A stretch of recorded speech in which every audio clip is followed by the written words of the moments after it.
Hi, everybody. This is Jack McCullough. I'm the president of the CFO Leadership Council, and I'm joined today by Ann Hartford, who is an old friend, and she is a board member of the Boston chapter of the CFO Leadership Council. Ann, welcome. Thank you, Jack. Yes, Jack, we've been friends for a long time.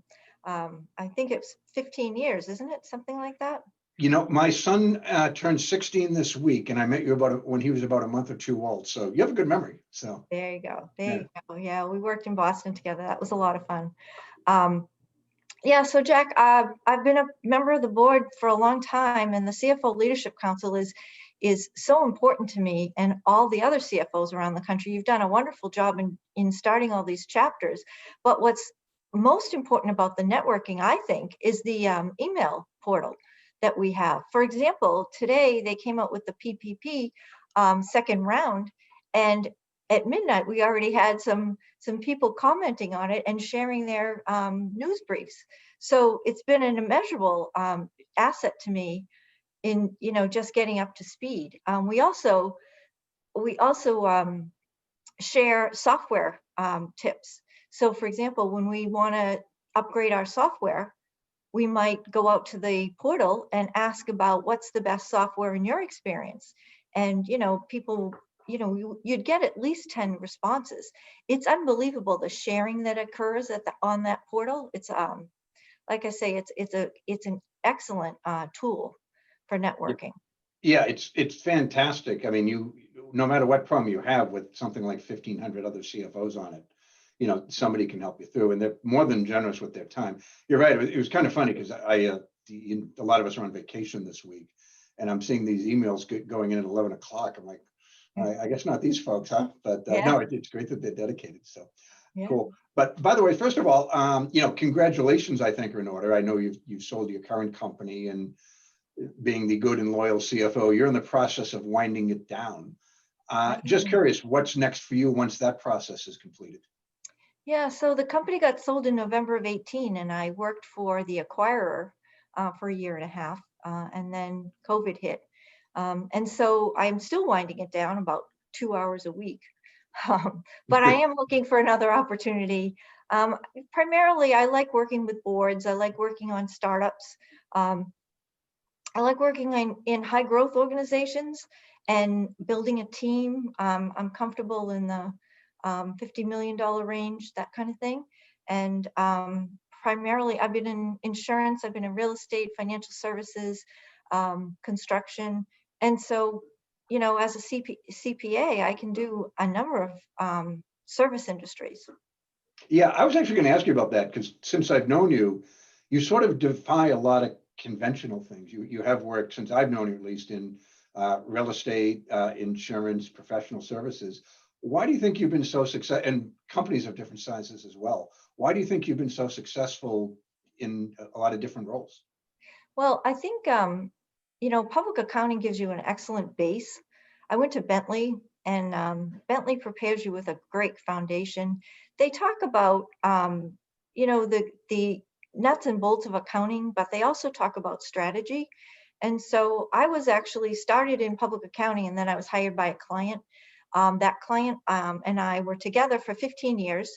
We grew the company from 0% EBITDA to 31% EBITDA. We grew about 10% by acquisition every year and 10% organically. And so with that, obviously my team grew. We became a public company. We had multi-divisions, but the success is energizing. It really is. And it gave me a great background, but then I felt like I needed more. I felt a little stale. So I went for my MBA, and I switched to working in Boston for a couple different companies. But I attribute the versatility to my public accounting background because it does expose you to different industries. And as a CPA, you really can adjust. So for example, when you're in public accounting and you go out on a job, day one, you're listening. You're looking at work papers. On day two, the client expects you to be an expert. And so you have to. You're 22 years old and you're an expert. No. And so I think public accounting is the best foundation that's out there. especially for young kids that are getting out of school.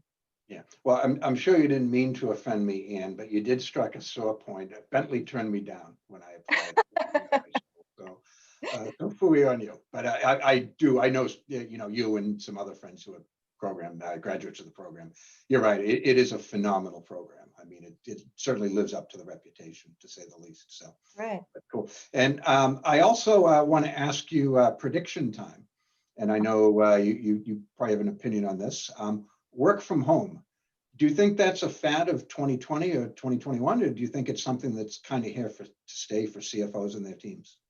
So Jack, I think I heard a very good comment the other day on a networking call that I was on. The comment was about remote employees, and those that had been remote, pre-COVID, would dial into these webinars and these conference calls, and they wouldn't say much because they were remote, and they, felt kind of obscure. And the people around the conference table were doing all the talking. But now that everyone is remote, it seems like everyone is, on the same level. And so it's brought about that cohesiveness of the group. So I think that it depends on the industry that you're in, but I really think that companies are going to scale back their rental spaces and have kind of a hybrid method. I think employees are probably going to be missing their coworkers, but also like to work at home for a couple of days a week. So, I could see a hybrid method coming along, especially, at least one day a week working from home, which is a lot of companies have already offered that. But for 2021, I think it really depends on the industry that you're in if you have to be at the table. Yeah, it's interesting because there are some benefits to the work, everyone working in the same office. And I know from our prior conversations, you've always taken a lot of pride in your ability to mentor young professionals. Mhm. And I'm guessing that's easier when you see them at the physical water cooler as opposed to the virtual water cooler that we deal with. And someone can just pop into your office and chat with you for 15 minutes, right? So, Absolutely. Yeah, I do love building teams. When I went down to Florida and worked for the company down there, they had 450 employees and they had 3 people in their finance department. great. 3 people. And Wow. so I had to backfill and I hired 8 people and trained them. So you That can't do that remotely. No, yeah, that even 11 out of 450 is a pretty small Right, team. So right, right. that's what you get when you hire Wonder Woman, I suppose, that keep working, right? So no, Right. good for you. Yeah, I personally, I'm not sure what the future is. I mean, I know enough people of Generation Z, they love the idea of working from home. They just, even not necessarily 5 days a week, but if they Right. can work from home. And I'm at the point in my life, I don't like driving into the city and dealing with traffic because I'm old and cranky about such things. And I think there are probably a lot of people like me that now that they've been exposed to working from home, they kind of like it more than they thought they would.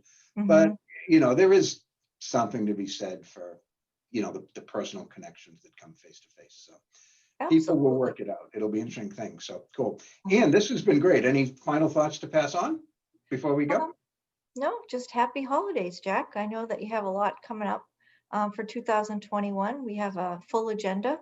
And so just keep those emails rolling. Yeah, I'm so looking forward to having live events in person again. Hmm. I mean, I just love just shaking hands and having a cup of coffee and even the Yeah, occasional beer with the members, which is a right, little embarrassing because our meetings are at 7:30 in the morning for the most part. But what are you going to do? So right, cool. right, And thanks right. again for your time and have a great rest of the day. Merry Christmas. You too, Jack. Thanks so much.